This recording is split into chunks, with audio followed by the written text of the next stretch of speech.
જામનગરમાં ગુનાખોરી ડામવા માટે પોલીસે 2 પૂર્વ વિપક્ષી નેતાઓ અને તેમની ગેંગ વિરુદ્ધ ગુજસીટો હેઠળ કડક કાર્યવાહી કરતા ભારે ખળભળાટ મચી ગયો છે. અસલમ ખિલજીની ગેંગના 18 સાગરીતો સામે કાર્યવાહી કરવામાં આવી છે, જેમાંથી 13 આરોપીઓની ધરપકડ કરવામાં આવી છે.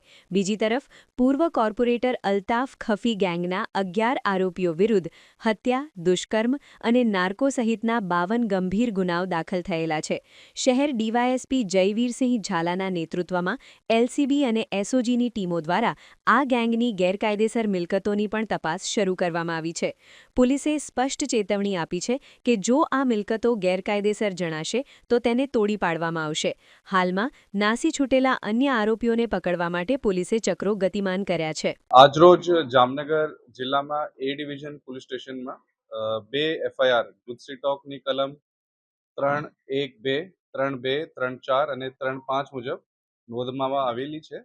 આ 2 એફઆઈઆર જામનગર જિલ્લામાં 2 ટોલકીઓ જે અસલમ કરીમ ખિલજીની ટોલકી અને એના 18 સાગરીતો અને બીજી એફઆઈઆર અલ્તાફ ગફાર ખફી અને એની ટોલકીના 11 માણસો વિરુદ્ધ ગુજસીટોક કલમ હેઠળ નોંધવામાં આવેલી છે. આ 2 ગેંગ ટોલકીઓ વિરુદ્ધની ગુનાહિત ઇતિહાસ બાબત હું આપ લોકોને જણાવવા માંગુ છું કે અસલમની ગેંગમાં જે 18 માણસો છે એના વિરુદ્ધ 46 ગુનાઓ છે. અલ્તાફ અને એની ટોલકી ઉપર 52 ગુનાઓ નોંધવામાં આવેલા છે. ગંભીર ગુનાઓની હિસ્ટ્રી જેમાં ખૂનની કોશિશ, બલાત્કાર, આર્મ્સ એક્ટ, લેન્ડ ગ્રેબિંગ, જાનથી મારી નાખવાની ધમકી, ધાડ પાડવાની તૈયારી, ફાયરિંગ, એટ્રોસિટી, ઘરફોડ, પ્રોહિબિશન, નાર્કોટિક્સ અને એવા ગુનાઓની હિસ્ટ્રીવાળી ટોલકી જે છેલ્લા 3 મહિનામાં પણ એ લોકો એકબીજા ઉપર અને સામાન્ય નાગરિકો ઉપર 307ના ગુનાઓ અને સિક્કા પોલીસ સ્ટેશનમાં 1 અઠવાડિયા પહેલા ફાયરિંગ અને 307ના ગુનાઓ જો દાખલ થયા છે.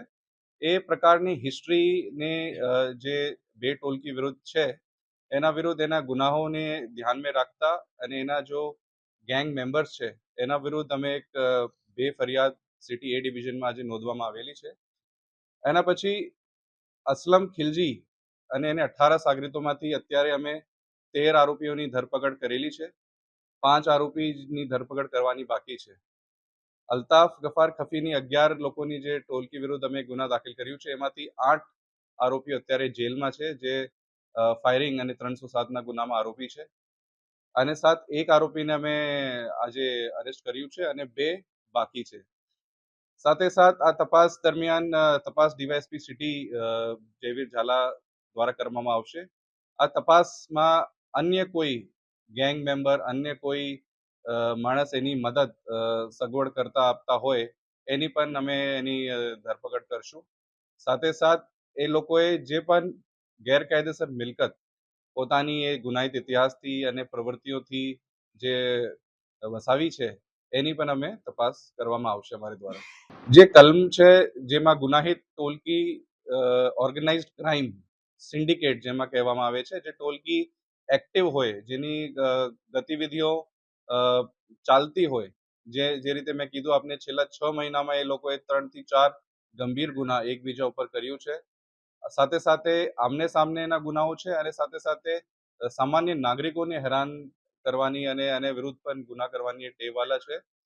તો ગેરકાયદેસર પ્રવૃત્તિ કરનાર ટોલકી જેની પ્રવૃત્તિ ચાલુ હોય અને એ ટોલકી દ્વારા સામાન્ય જનમાં ભય ફેલાવતા હોય અને ગેરકાયદેસર મિલકત પણ વસાલી હોય એ વિરુદ્ધ આ કલમ મુજબ ગુજસીટોકની એ ફરિયાદ 2 ફરિયાદ દાખલ કરવામાં આવેલી. આ જે ઇતિહાસ, જે ટોલકીના ગુનાહિત ઇતિહાસ અને આરોપીઓ બાબત જે અટક કરવાની પ્રોસિજર છે સિટી ડિવિઝન ડીવાયએસપી અને એલસીબી એસઓજીની ટીમ્સ દ્વારા કરવામાં આવેલી છે. અત્યારે એની તપાસ કરવામાં આવશે. જે મિલકતો અગાઉ ડેમોલિશન થયું છે એની પણ વિગત એવા લેવામાં આવશે, જેની ઉપર લેન્ડ ગ્રેબિંગ હેઠળ જે એક્ટ હેઠળ પણ એના આરોપીઓ વિરુદ્ધ ગુના દાખલ છે એને પણ એમાં ઇન્ક્લુડ કરવામાં આવશે.